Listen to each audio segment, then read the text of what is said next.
قافلہ نکل کے ایک ایسی منزل پہ آیا جہاں پہ آ کے حسین نے قافلے کو روکا. قافلہ روک کے حسین روتے روتے ایک ٹیلے کے پیچھے چلے گئے. کافی دیر تک عالیہ نے دیکھا کہ حسین واپس نہیں آئے. بی بی کی آواز اما فضا، جی شہزادی. عباس کو بلاؤ. جناب عباس ہے. G B be. عباس میرا حسین کہاں ہے؟ بی بی ابھی قافلے سے نکل کے اس ٹیلے کے پیچھے گئے ہیں حسین. عباس جا پتہ کر کے میرا حسین کہاں ہے؟ مولا عباس نے حسین کے گھوڑے کے قدموں کے پیچھے اپنے گھوڑے کے قدم چلائے. کتابیں لکھتی ہے ٹیلے کے پیچھے حسین سر سے امامہ اتار کے زمین پہ بیٹھے رو رہے تھے. یوں عباس کو آتے دیکھا، سخی نے جلدی سے امامہ اپنے سر پہ رکھا. حسین اٹھنے لگے تھے یا عباس کے دونوں ہاتھ حسین کے قدموں پہ آئے. رو کے کہا تجھے تیری ماں کے پہلو کا واسطہ مجھے بتا تجھے رلایا کس نے؟ جب عباس نے رو کے کہا نا تجھے تیری ماں کے پہلو کا واسطہ مجھے صرف اتنا بتا تجھے اس صحرا میں، تجھے اس ریگستان میں کس نے رلایا؟ حسین رو کے کہتے عباس میں تجھے اس لیے نہیں بتا رہا، عباس میں ہوں بابے کے صبر کا وارث، تو ہے بابے کے جلال کا وارث. عباس میں نے صبر کر لیا، تو کرے گا؟ منظر بھائی اتنا جملہ کہنا تھا. سخی عباس تڑپے تڑپ کے رو کے عباس نے یوں ہاتھ جوڑ کے حسین سے کہا مجھے صرف اتنا بتا میں نے صبر کرنے کتنے ہیں، مجھ سے سیدوں نے صبر کروانے کتنے ہیں. 19 رمضان میرے بابے کے سر پہ ضرب لگی، میں منتیں کر کے کہتا رہا قاتل ابھی کوفے میں، مجھے میری تلوار دے دے. تو نے کہا عباس میں غریب ہوں. مولا میں چپ نہیں کر گیا. 28 سفر کو میرے مرے کے جنازے پہ تیر چلتے رہے. میں رو کے کہتا رہا گھر سے مجھے تلوار دے. میں دیکھو کون حسن کو قبر رسول پہ دفن نہیں ہونے دیتا.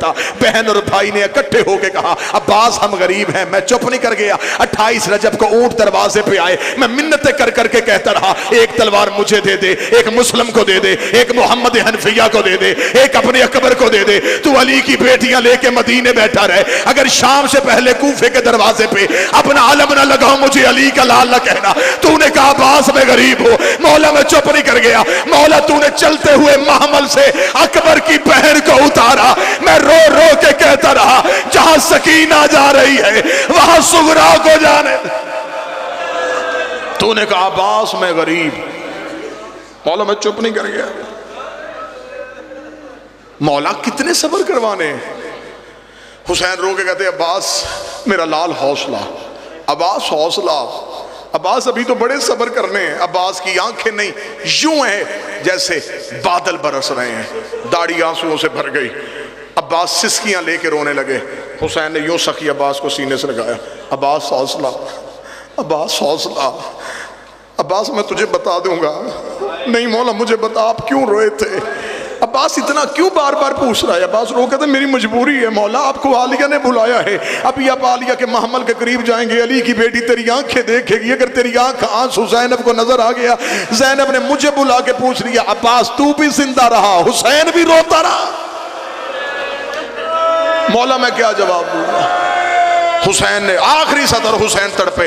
حسین نے تڑپ کے کہا عباس پھر وعدہ کر اگر میں تجھے بتاؤں گا تو صبر کرے گا. صبر کا نام آنا تھا. عباس روئے. عباس رو کے کہتے صرف وعدہ نہیں میں بقیے والی زہرا زامن دیتا ہوں، آپ بتائیں میں صبر کروں گا.